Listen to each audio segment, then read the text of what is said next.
Hello everyone, कैसे हैं आप लोग। आई होप आप लोग अपने अपने घरों में अच्छे से होंगे, प्यार से होंगे। तो आज है महासप्तमी और मैं जा रही हूँ पैंडल हॉपिंग के लिए।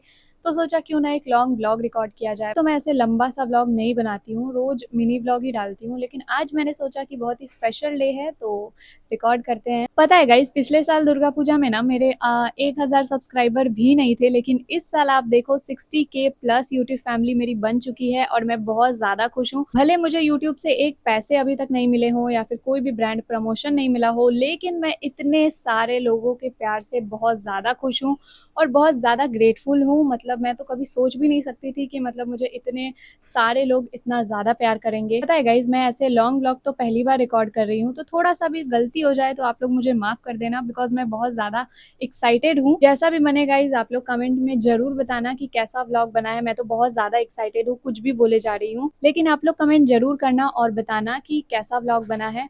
और अभी तो बज रहे हैं सुबह के 10 और मैं पैंडल हॉपिंग के लिए निकल रही हूँ। और हो सकता है गाइज ये वाला व्लॉग थोड़े दिन में बाद डालूं, क्योंकि मेरे घर पे रिलेटिव्स भी आएंगे मेरे कुछ, तो हो सकता है मुझे एडिटिंग करने में थोड़ा सा टाइम लग जाए, लेकिन आएगी जरूर ये व्लॉग। और बाहर में ना मतलब मैं वॉइस ओवर ही करूंगी, क्योंकि बहुत सारे माइक वगैरह चलेंगे तो मुझे कॉपीराइट का इशू आ जाएगा यूट्यूब पे, इसीलिए मैं वॉइस ओवर ही करूंगी। तो आप लोग कमेंट में ज़रूर बताना कि मेरा व्लॉग कैसा बना है। ओ गॉड, मैं ये बात कितने बार बोल चुकी हूँ, लेकिन मैं बहुत ज़्यादा हैप्पी हूँ। प्लीज़ आप लोग जज मत करना मुझे, मतलब मैं एक्साइटमेंट में कुछ भी बोले जा रही हूँ। लेकिन हाँ, चलो अब चलते हैं, क्योंकि ऑलरेडी मैं लेट हो गई हूँ। तो बहुत बक तो मैंने कर लिया, तो चलिए फाइनली हम लोग चलते हैं पैंडल हॉपिंग के लिए। फाइनली गाइज मैं निकल चुकी हूँ और आप रोड का हाल देख सकते हो। सीरियसली यार, एक तो मैं वाइट पहनी हूँ, ऊपर से रोड का आप हाल देखो। और यहाँ का तो आप हाल ही देखो यार, मतलब सच में इतना ज़्यादा ख़राब रोड। यहाँ पे अगर मैं गिरी तो मैं नहीं जाने वाली वापस।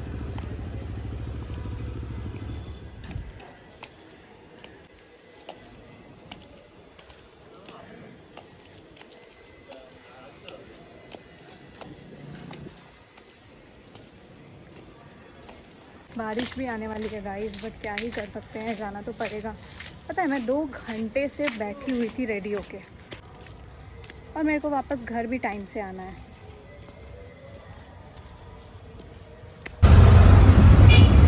तो यहाँ से मैंने गोरियाहाट जाने के लिए ऑटो ले लिया है, बिकॉज वहीं से मेरी फर्स्ट पैंडल हॉपिंग शुरू होगी। तो सबसे पहले मैं पहुँच गई थी गोरियाहाट के हिंदुस्तान पार्क में। तो यहाँ पे हमेशा की तरह सिंपल येट एलिगेंट पैंडल बना था, जो कि मुझे काफ़ी अच्छा लगा। मैं तो सुबह सुबह पैंडल हॉपिंग के लिए निकली थी और मुझे लगा था बिल्कुल भी भीड़ नहीं होगी, लेकिन मैं गलत थी। अब इतनी भीड़ से गुजरते हुए मैं पहुंच गई थी एक डालिया एवरग्रीन क्लब, जहां का पैंडल देख के तो मुझे लगा वाव। और फिर वहां से पास में ही सिंघी पार्क था, तो मैं वहां पे चली गई।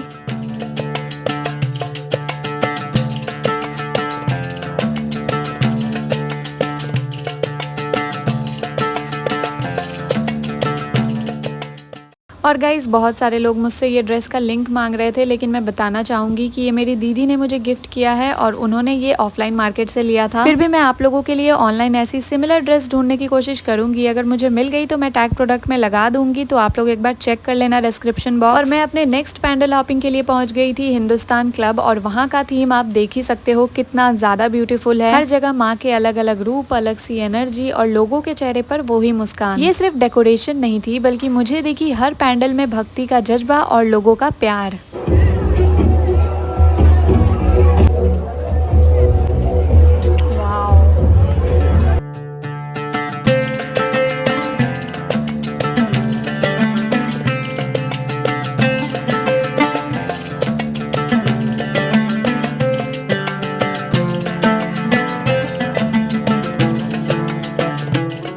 और पता नहीं आज क्यों इतनी ज्यादा गर्मी लग रही थी, मैं बता नहीं सकती। शायद मैंने नया ड्रेस पहना है ना, इसीलिए। मैंने जितनी भी थोड़ी बहुत मेकअप की थी ना, वो साड़ी की साड़ी हट गई थी मेरे फेस से। नेक्स्ट मैं जिस जगह पे पैंडल हॉपिंग के लिए गई थी, मुझे उस जगह का नाम तो फिलहाल याद नहीं है, लेकिन वहाँ का थीम था केदारनाथ, और बाहर में थे बाबा काल भैरव।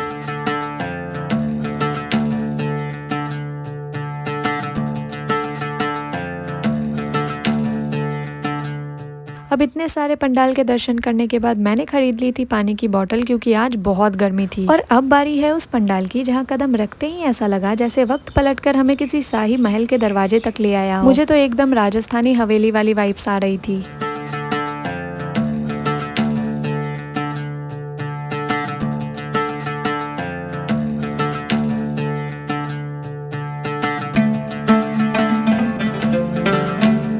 और यार सिर्फ पानी पी के मेरा क्या ही होने वाला था, इसलिए मैंने खरीद लिया था ये कोल्ड ड्रिंक, जिसको पी के तो एकदम अंतरात्मा को शांति मिल गई। और इसको पीने के बाद मैं चली गई थी सबसे ग्रैंड और यूनिक पंडाल की तरफ। और जैसे ही मैं यहाँ पहुंची ऐसा लगा जैसे किसी प्राचीन दक्षिणी मंदिर के दरवाजे पर आ गई हूँ। ये पूरा स्ट्रक्चर लकड़ी और पत्थर जैसे फिनिश में तैयार किया गया है। हर एक कार्विंग, हर एक मूर्ति में एक अलग ही भाव है। एंट्रेंस पर नंदी देव की मूर्त और उनके पीछे ये भव्य मंदिर माँ के प्रति भक्ति और कला का अद्भुत संगम लग रहा था।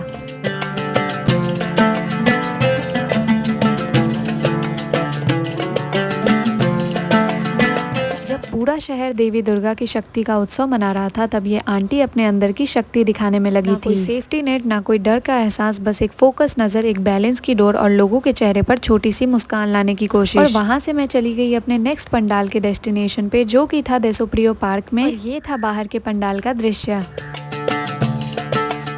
जैसे जैसे मैं पंडाल की तरफ बढ़ रही थी मेरी आंखें तो एकदम चकित ही रह गई। सामने फैला हुआ ये विशाल ढांचा मानो किसी प्राचीन कथा से निकलकर यहीं धरती पर उतर आया हो। सुनहरी स्केल्स में लिपटा ये ड्रैगन जैसा प्रवेश द्वार श्रद्धालुओं का स्वागत कुछ इस शान से कर रहा था जैसे कोई पौराणिक रक्षक अपने मंदिर की रक्षा कर रहा हो।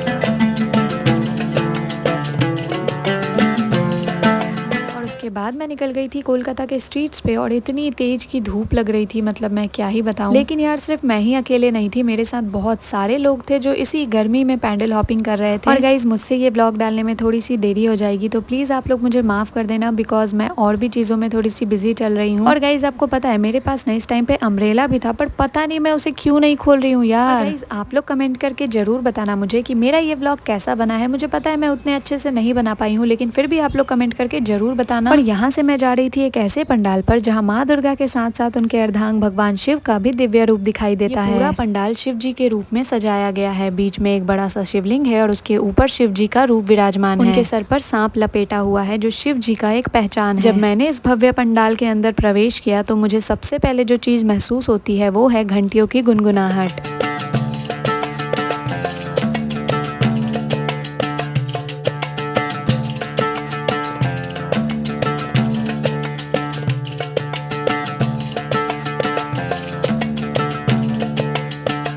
उसके बाद मैं चली गई थी सुरुचि संघ, जहाँ का इस साल का थीम एक साधारण सजावट नहीं बल्कि इतिहास का वो पन्ना है जिसे आज भी पढ़ते ही रगों में जोश दौड़ जाता है। और यहाँ का थीम का नाम है आहुति, यानी वो बलिदान जो अनगिनत वीरों ने इस मिट्टी के लिए दिया था। पंडाल की हर दीवार, हर मूर्ति उन क्रांतिकारियों की कहानी बयां कर रही थी जिन्होंने बिना नाम चाहे, बिना पहचान के अपनी जिंदगी देश को समर्पित कर दी।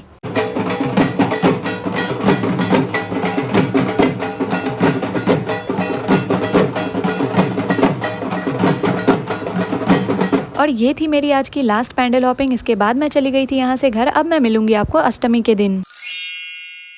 हेलो एवरीवन, तो आज है महाअष्टमी और मैं फिर से निकल रही हूँ पैंडल हॉपिंग के लिए, लेकिन आज मैं जाऊंगी नॉर्थ कोलकाता। आपको पता है मेरे जो फ्रेंड्स हैं ना वो लोग रात में पैंडल हॉपिंग करते हैं, लेकिन ऑब्वियसली मेरे घर से मुझे परमिशन नहीं है रात के लिए, इसीलिए मैं दिन में जा रही हूँ। ज्यादा गर्मी होने की वजह से इसीलिए मैंने आज सिंपल सी कुर्ती पहनी है। आप लोग बताना ये लुक कैसा लग रहा है। घर से निकलते ही ना सबसे ज्यादा जो खराब चीज मुझे लगती है वो मेरे यहाँ का रोड है, इसलिए मैं बहुत आराम से चल रही थी, क्योंकि अगर मेरा एक कदम भी फिसलता तो मैं सीधे जाके नाली में गिरती। गाइस आपको पता है मैंने ना इस तरीके से लॉन्ग व्लॉगिंग नहीं की है, तो आप लोग प्लीज कमेंट में जरूर बताना कि मैंने कैसा व्लॉगिंग किया है। मैं यहाँ पे ऐसा मुंह इसलिए बना रही हूँ क्योंकि बहुत तेज की गर्मी हो रही थी, मतलब ऐसा लग रहा था कि मई जून की गर्मी है। और पता है गाइस मैं यहाँ से निकलते ही ना सबसे पहले रेलवे स्टेशन गई थी, लेकिन वहाँ पे बहुत ज्यादा भीड़ थी, इसलिए मैंने उल्टे पैर ले लिया अपने बस स्टैंड पे। वैसे आज मैं जिस जगह पे जाने वाली हूँ ना वहाँ पे ट्रेन से जाने में ही काफी इजी पड़ता मुझे, लेकिन वहाँ पे इतनी ज्यादा भीड़ थी कि मुझे बस से ही जाना पड़ा। और मुझे बस में बैठने के बाद ऐसा लग रहा था कि मैं बेकार ही रेलवे स्टेशन गई, मतलब बस में मुझे आराम से सीट भी मिल गई और ज्यादा ट्रैफिक भी नहीं थी। इस ट्रैफिक ट्रैफिक इसलिए नहीं थी क्योंकि मैं सुबह के 10 या फिर 11 बजे निकली थी, तो उस टाइम क्या ही ट्रैफिक होगा यार। क्योंकि ना यहाँ पे लोग मोस्टली रात को ही निकलते हैं पैंडल हॉपिंग के लिए, तो दिन में तो बिल्कुल ट्रैफिक नहीं रहती है, मतलब मोस्टली शाम से चालू होती है ट्रैफिक। और पता है गाइस, मैं अब जा रही हूँ सबसे ज्यादा वायरल वाली जगह, जो की है अर्जुनपुर आमरा शोभाई क्लब। ये सबसे ज्यादा दूर की पैंडल हॉपिंग है मेरी। सच बता रही हूँ, मुझे वहाँ जाने में 2 घंटे ट्रैवल करना पड़ा है, इसीलिए मुझे बहुत जोर की भूख लग गई थी, तो मैंने खा लिया था ये पूरी सब्जी। और फाइनली मैं पहुंच गई हूँ सबसे ज्यादा वायरल वाली जगह, जहाँ का थीम था मुखो मुखी यानी फेस टू फेस। जैसे ही मैंने इस पंडाल के अंदर कदम रखा, मुझे ऐसा लगा कि मैं कोई फ्यूचरिस्टिक वर्ल्ड में आ गई हूँ। चारों तरफ चमकते स्टेनलेस स्टील के इंस्टॉलेशन, नीली हल्की रोशनी और दीवारों पर अपनी ही परछाई झलक रही थी। और उसके बाद वहाँ से निकल के मैं जाने लगी थी ताला पार्क के लिए, क्योंकि वहाँ एक 100 साल की यादों और उम्मीदों के संग सजाया गया है बीज आंगन।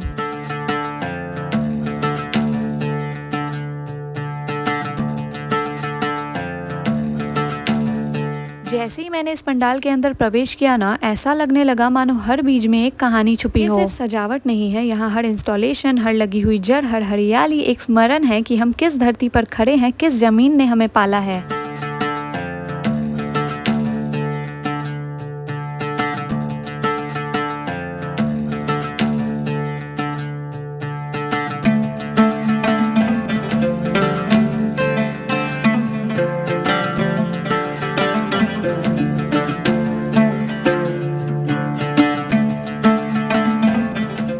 से निकलने के बाद मैंने अपने लाइफ में first time dragon fruit try किया। किस किस ने ये फ्रूट ट्राई किया है कमेंट में जरूर बताना। अब ये ड्रैगन फ्रूट खा के मुझ में थोड़ी सी एनर्जी तो आ गई थी, तो मैंने सोचा कि चलते हैं अब अपने नेक्स्ट पैंडल हॉपिंग की तरफ। मैं आ गई थी मेट्रो पकड़ने के लिए मेट्रो स्टेशन। और गाइस प्लीज आप लोग कमेंट में मुझे जरूर बताना कि मैंने किस टाइप की व्लॉगिंग की है और मुझे क्या सुधार करनी चाहिए, क्योंकि इससे मुझे काफी मोटिवेशन मिलेगी। और गाइस मुझे कमेंट आ रहे थे कि दीदी आप तो मेरा नाम ही नहीं लगाते हो अपने वीडियो में, तो गाइस प्लीज आप लोग थोड़ा सा समझो कि मैं बहुत ज्यादा बिजी हूँ अभी कुछ चीजों में, जो कि मैं आप लोगों को जल्दी बताऊंगी। और यहाँ पे मैं मेट्रो पकड़ के पहुंच गई हूँ जगत मुखर्जी पार्क, जहाँ का थीम बहुत ज्यादा अच्छा था। जैसे ही मैंने पंडाल के अंदर एंटर किया, चारों ओर चमकते रोबोटिक ढांचे, डिसऑर्डर्ड कीबोर्ड्स हवा में लटके हुए, प्रोजेक्शंस जहाँ टेक्नोलॉजी जीवन पर हावी दिखती है। यह कोई केवल दृष्टि नहीं बल्कि चेतावनी है कि हमारी मानवता कहाँ जा रही है। इस पंडाल की मूर्त पारंपरिक है, लेकिन आसपास का संसार पूर्णतः आधुनिक। माँ दुर्गा उसी शक्ति का प्रतीक है जो अंधेरे में भी मानवीय मूल्य को जगाए रखती है। महिषासुर को यहाँ AI की वह शक्ति दिखाया गया है जो नियंत्रित ना हो तो मध्ययुगीन दानवों की तरह घातक हो सकती है। जगत मुखर्जी पार्क ने इस पंडाल के जरिए हमें प्रेरित किया है भक्ति का स्वर और चेतना का प्रकाश साथ साथ चले।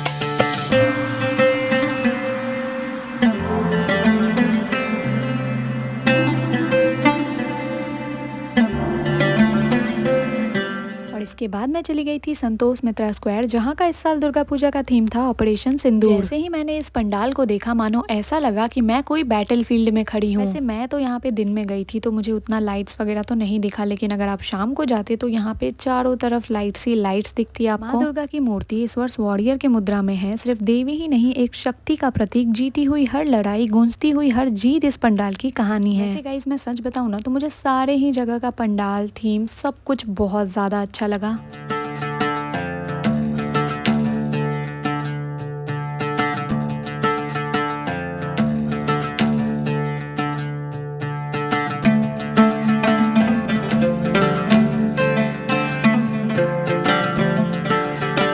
मेरी आज की लास्ट पैंडल हॉपिंग, और आपको मेरी वीडियो कैसी लगी कमेंट करके जरूर बताना।